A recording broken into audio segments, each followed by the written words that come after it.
Wherever you go, whatever you do, throw a little at it. Omax, Vest and Briefs. Dindigul மாவட்டத்தில் உள்ள 7 சட்டமன்ற தொகுதிகளில் பதிவான வாக்குப்பதிவு இயந்திரங்கள் அண்ணா பல்கலைக்கழக உறுப்பு கல்லூரியின் ஸ்ட்ராங் அறையில் வைக்கப்பட்டு வேட்பாளர்கள் முன்னிலையில் அறைக்கு சீல் வைக்கப்பட்டது. இதுகுறித்து நமது செய்தியாளர் சதீஷ் ரங்கநாதனிடம் கூடுதல் தகவல்களை கேட்கலாம். சதீஷ், இது குறித்த கூடுதல் தகவல்களை சொல்லுங்க.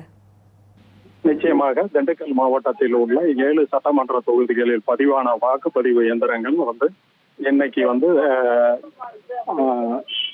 திண்டுக்கல் அருகே உள்ள ரெட்டியார் சத்திரம் பகுதியில் இருக்கிற அண்ணா உறுப்பு கல்லூரியில அந்த கல்லூரி அறையில 7 சட்டமன்ற தொகுதிகளோட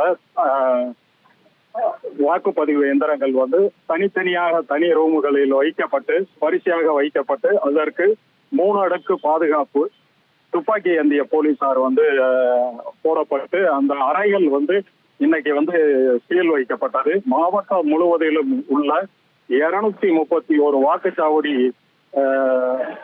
வாக்காளர்கள் நீண்ட வரிசையில் காத்திருந்து வாக்களித்த தங்களது ஜனநாயக கடமையாற்றிய மாவட்டத்தில் உள்ள திண்டுக்கல், ஆத்தூர், ஒட்டஞ்சத்திரம், பழனி, வேடசந்தூர், நலக்கோட்டை, நத்தம் என 7 சட்டமன்ற பதிவான எந்திரங்கள் இங்க வைக்கப்பட்டு இந்த 7 சட்டமன்ற தொகுதிகளும் தனித்தனியான வாக்கு எண்ணும் மையங்கள் அமைக்கப்பட்டு அதுக்கு வாக்கு எண்ணுவதற்கான அறைகள்ல பலத்த பாதுகாப்பு மற்றும் வாக்கு எண்ணுவதற்கு முகவர்கள் உள்ளே எந்த ஒரு தொந்தரவும் செய்யாத அளவுக்கு பாதுகாப்பான கம்பி வேலிகள் அமைக்கப்பட்டு அந்த இதுல வைக்கப்பட்டிருக்கு.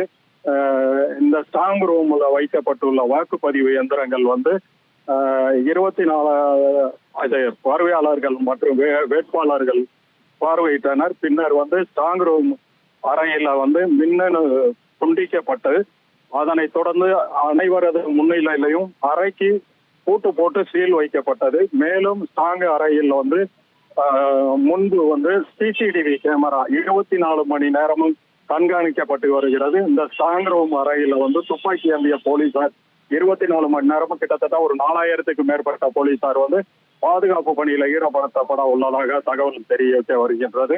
கல்லூரி முழுவதும் மொத்தம் 3 அடுக்குகள் போலீசார் பாதுகாப்பு பணியில ஈடுபட்டு வர்றாங்க. குறிப்பிடத்தக்கது. கூடுதல் தகவல்களுக்கு நன்றி சதீஷ் ரங்கநாதன்.